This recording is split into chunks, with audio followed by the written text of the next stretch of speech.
นับสนุนโดยธนาคารอินโดจีนห้องการสาธารณสุขเมืองไซยบุรีแจ้งการถึงนายบ้าน78บ้านภายในเมืองไซยบุรีให้เอาใจใส่ปลุกระดมพ่อแม่ประชาชนบรรดาเผ่าเกี่ยวกับความอันตรายของการบริโภคเห็ดที่อาจเกิดผลกระทบต่อสุขภาพทั้งนี้ก็เนื่องจากว่าในปี2025ได้มีข้อมูลรายงานการเบื่อเห็ดและเสียชีวิตอยู่บรรดาเมืองต่างๆในทั่วแขวงจำนวนทั้งหมด8กรณีเสียชีวิต6กรณี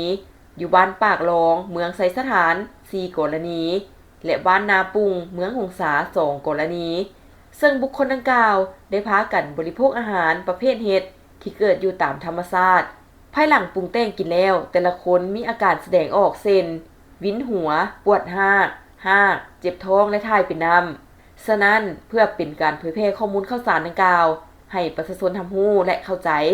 ผลอันตรายของการบริโภคอาหารชนิดเป็นพิษต่อสุขภาพโดยเฉพาะอาหารประเภทเห็ดหัวหน้าห้องการสาธารณสุขเมืองขอถือเป็นเกียรติแจ้งมายังทานดังนี้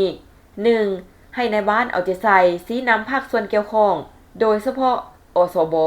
ติดตามเฝ้าระวังเก็บกำข้อมูลรายงานข้อมูลการเบื่อเห็ดให้สุขศาลาหรือห้องการสาธารณสุขเมืองเป็นปกติและทันสภาพการ 2. โฆษณาสุขศึกษาและปลุกระดมประชาชนให้รู้เข้าใจอย่างทั่วถึงเกี่ยวกับความอันตรายของการบริโภคเห็ดอาหารประเภทอื่นๆที่เป็นพิษต่อสุขภาพ 3. ปลุกระดมพ่อแม่ประชาชนเพื่อให้เขาเจ้าเอาใจใส่อย่างเข้มงวดเกี่ยวกับการปรุงแต่งอาหารต้องรับประกันให้สุกดีโดยเฉพาะประเภทเห็ด 4. มอบให้ในบ้านนำเอาแจ้งการฉบับนี้ออกข่าวทางโทรโข่งแจ้งให้พ่อแม่ประชาชนมีสติระมัดระวังในการบริโภคเห็ดทุกประเภทเพื่อบ่ให้มีการเบื่อเห็ดเกิดขึ้น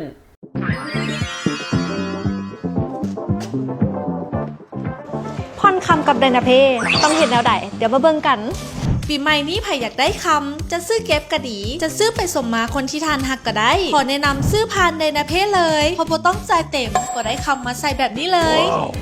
ง่ายๆเพียงแต่เปิดบัญชีกับธนาคารอินโดจีนก็สามารถเปิดวงเงินไดนาเพได้แล้วเมื่อได้วงเงินแล้วก็สามารถนำไปใช้ได้ทันทีพอถึงคำแล้วคิดว่าทุกคนน่าจะคิดถึงคำพูวงเป็นอันดับแรกคือกันก็เพราะว่าคำพูวงคำดีคำคุณภาพและการบริการที่น่าจักใจและที่สำคัญคิ้วอ่านสแกนของ IB คู่มันมีอยู่คำพูวงทุกสาขาเลยเด้อ